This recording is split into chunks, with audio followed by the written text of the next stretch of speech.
Swiss ব্যাংকে বাংলাদেশিদের জমানো অর্থের পরিমাণ এবারে আকাশ ছুঁয়েছে। মার্কিন গোয়েন্দা সংস্থা সিআইএর কাছ থেকে অর্থ গ্রহণের কথা স্বীকার করেছে আফগান প্রেসিডেন্ট হামিদ কারজাই।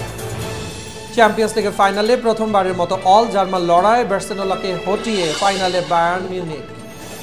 শিরোনাম শুনছিলেন, এবারে বিস্তারিত। সুইজারল্যান্ডের ব্যাংকগুলোতে বাংলাদেশের জমানো অর্থের পরিমাণ মাত্র 1 বছরের ব্যবধানে বৃদ্ধি পেয়েছে 55% দাঁড়িয়েছে।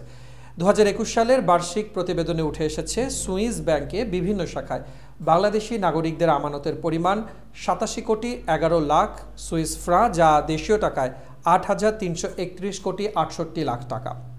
এক বছর আগেও এর পরিমাণ ছিল 56 কোটি 29 লাখ ফ্রাঁ, দেশীয় টাকায় 5,383.89 কোটি টাকা। তবে সুইস ব্যাংকে থাকা আমানতকারীদের অর্থের পরিমাণ উল্লেখ করা হলেও কোনো বাংলাদেশি বা আমানতকারীর তথ্য প্রতিবেদনে উল্লেখ করা হয়নি। বিস্তারিত ডেস্ক রিপোর্টে। আন্তর্জাতিক। আফগান প্রেসিডেন্ট হামিদ কারজাই মার্কিন গোয়েন্দা সংস্থা সিআইএর কাছ থেকে অর্থ গ্রহণের কথা স্বীকার করেছেন। তবে অর্থের পরিমাণকে খুবই কম উল্লেখ করে তিনি বলেছেন, সেসব অর্থ বৈধ পন্থায় দেশের উন্নয়নে খরচ করা হয়েছে। গত রোববার নিউ ইয়র্ক টাইমস জানায়, প্রায় 10 বছরেরও বেশি সময় ধরে আফগান প্রেসিডেন্ট হামিদ কারজাইয়ের দফতরে টাকা পাঠাতো সিআইএ। বিস্তারিত ডেস্ক রিপোর্টে। খেলার খবর। ফুটবল।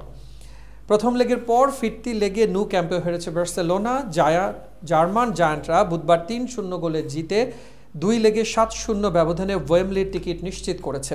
4-0 গোলে পিছিয়ে ফিরতি লেগে অসম্ভবকে সম্ভব করার লক্ষ্যে খেলতে নেমেছিল বার্সেলোনা, কিন্তু মেসিবিহীন বার্সেলোনাকে উল্টো হজম করতে হয়েছে 3টি গোল।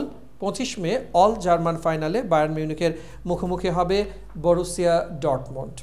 এই ছিল মাস্টার মিডিয়ার এখনকার আয়োজনে। দেখা হবে পরবর্তী সংবাদে। সে পর্যন্ত ভালো থাকুন, সুস্থ থাকুন। ধন্যবাদ সবাইকে।